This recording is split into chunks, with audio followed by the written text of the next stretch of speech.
Uh, Welcome back. So today we're going to discuss about the introduction to the mechanical and measurements and metrology lab. So mainly we're going to discuss in this lab is about the how we going to measure the different equipments and how we going to make that as an equipments in the calibration, or how we going to identify the measurement. What are the different types of measurements are there, and how we can able to identify the errors, and how we can able to calculate those errors. What are the different types of methods are there to identify the errors, what are the direct methods and what are the indirect methods. Like this, we're going to discuss about the introduction part, that is what we're going to study and what are the basic things we should able to know before doing the all the experiments that we're going to discuss now. So first one is about the we should know about the measurement. So measurement is nothing but a result of quantitative comparison between the predetermined standards. See, when you want to measure, mainly we're going to use the measuring tape as an equipment in order to measure anything. So how we can able to judge that the measuring tape is correct? That is, it is a predetermined standard. So I'm going to measure with the predetermined standard one with the required, which is the which equipment or which component I need to measure. So there are different types of measurements. See, for example, if I going to measure the weighing means we're going to measure in the grams. If I want to measure the distance means we're going to measure in the kilometer. But the measurement is same. But what the equipments we are going to use the predetermined is for an weighing we can able to, by using the weighing machine we can able to identify the weight of that component or any other thing. By using the measurement tape or measurement by the distance we can able to identify the how much distance we have covered or how much distance the vehicle has been covered. So like this, the measurement is for all the equipments or all the things we require in a measurement, but all the measuring equipments are not same, or all the measuring equipments cannot be measured by uh, for the all the different measurement equipments or by measuring devices. So this is how we're going to study. So in this we're going to completely discuss about the mechanical measurements. So what are the equipments have been used in order for the mechanical measurement lab. So the results of measurement by meaningful and follow, that is what we're going to compare with the standard one with the given one. So this is what how we can able to identify whether the standard one by comparing with the standard one and for the given component for the to measure that. So the aims of the measurement is in mainly in R&D program, that is research and development program, measurements and correct interpretations are greater importance. So this is how the measurement. See, if a small error or a small measurement mistake, it can cause complete failure of the component or or it may not work properly at a given condition. So that is what when the measurements are very important when aspect when if we compare with any manufacturing components. So in this process, the industries and power plants and the production industries, the aim is to achieve the quality. See, in order to achieve the quality with having a maximum efficiency. See, in all the industries, the main intention is to give a quality product with an accurate one. So in order to give that quality product, the main thing is about an errors. So we have to eliminate the errors, and the component should be with the proper measurement. So in order to that, in automation or automatic control, the measurement is based on the comparison of actual condition and the desired performance. See what we have given with the actual value and what the value we have been obtained. So based on this comparison only we can able to identify the errors in the machineries.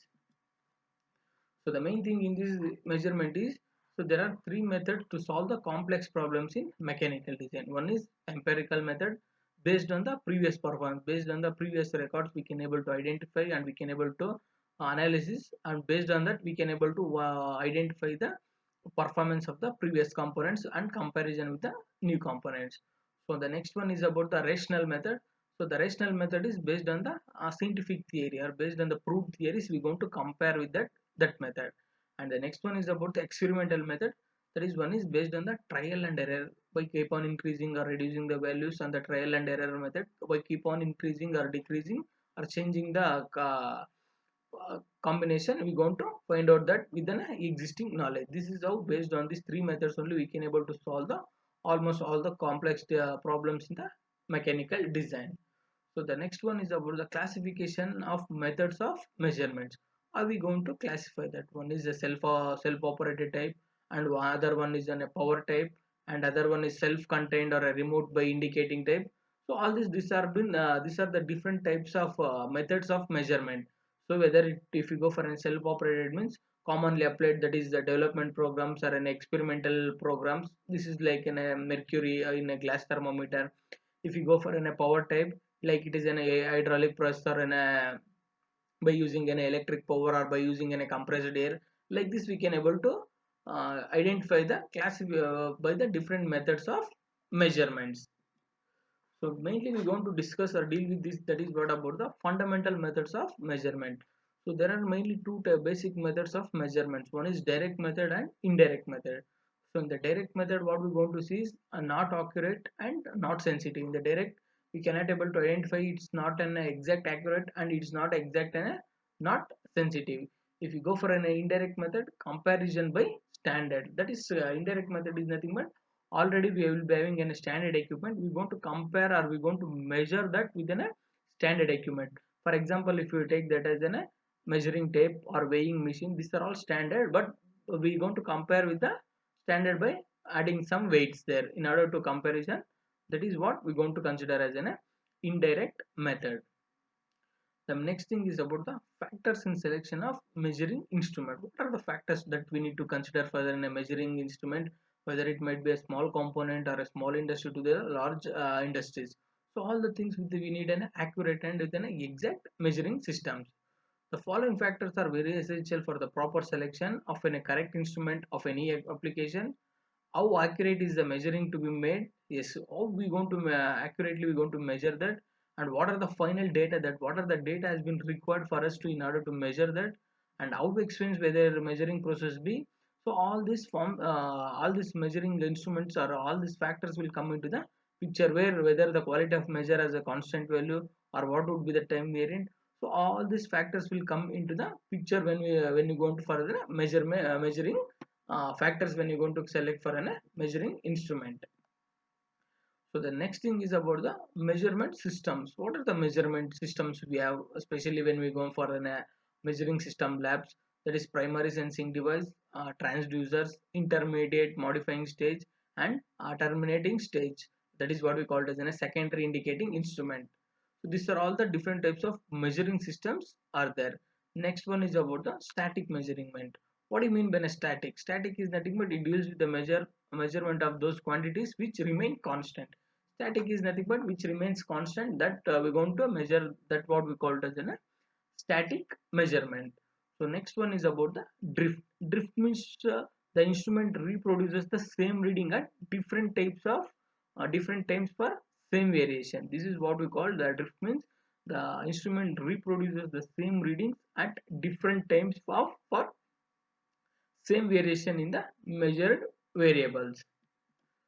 So next thing one is we need to focus on errors in measuring systems. So one is assembly. Mainly the type of errors will going to occur is assembly errors, environmental errors, and random errors. So assembly errors is due to the display scale or a non-uniform division of scale or any bent or any distorted pointer. This causes the assembly errors. Assembly is when you going to join any two components. So because of this reasons, so the assembly errors may occur.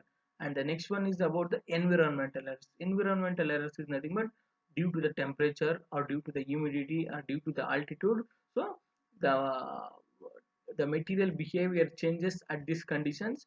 Due to these conditions, the errors also chances of getting the environmental errors. Next one is the random errors. So the random errors is nothing but this vary is an unacceptable manner, and is difficult to list out of all the sources of errors because of for example, because of it might be in a friction, or it might be in a backlash, or it might be in vibration error. So like this, because of these conditions, the random errors may occur in the measuring systems. So next one is about the sources of errors. So noise, signal disturbances, and effects of the design limitations, and the effects of friction in the instrumental movement, and resolving power.